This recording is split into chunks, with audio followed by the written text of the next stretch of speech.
നമ്മുടെ ഗവൺമെന്റ് എന്തൊക്കെ ജനങ്ങൾക്ക് കൊടുത്തു. നല്ല ഒന്നാം തരം പെൻഷൻ മേടിക്കുക. അതിന് കാശുവല്ലോ ഇഷ്ടം പോലെ തിന്ന ആളുകൾ, ഇഷ്ടം പോലെ തിന്ന ആളുകൾ. ഒരുമാതിരി മറ്റേ പണി കാണിച്ചോണ്ടല്ലോ, അടിക്കും കാരണം കുറിച്ച് വിളിച്ചോളൂ. എന്നിട്ട് നേരെ എതിർ വോട്ട് ചെയ്തു എന്ന് പറഞ്ഞാൽ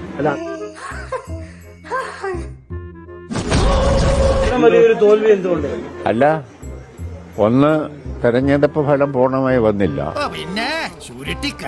അതുകൊണ്ട് പൂർണ്ണമായി കാര്യങ്ങൾ പറയാറായില്ല. എന്നാൽ ഇതുവരെയുള്ള ഫലം കൊണ്ട് ഇടതുപക്ഷ ജനാധിപത്യ മുന്നണിക്ക് പരാജയമുണ്ടെന്നാണ് ഇതുവരെയുള്ള സംഭവങ്ങൾ കാണിക്കുന്നത്. അതറിഞ്ഞതിൽ എനിക്ക് വലിയ സന്തോഷമുണ്ട്. അതെന്തുകൊണ്ട് എന്ന കാര്യം വളരെ ഗൗരവമായി LDF എന്ന നിലയിലും പാർട്ടി എന്ന നിലയിലും പരിശോധിക്കും. അത്രയും വേണം, കുറച്ച് കടുപ്പത്തിരിക്കട്ടെ.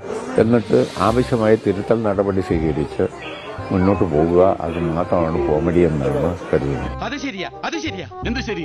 ഇതൊന്നും നടക്കണ കാര്യമല്ല. വികസന പ്രവർത്തനങ്ങൾക്കും ജനക്ഷേമ പരിപാടികൾക്കും വോട്ട് കിട്ടുമെങ്കിൽ ഒരു കാരണവശാലും LDF പരാജയപ്പെടാൻ പാടില്ല.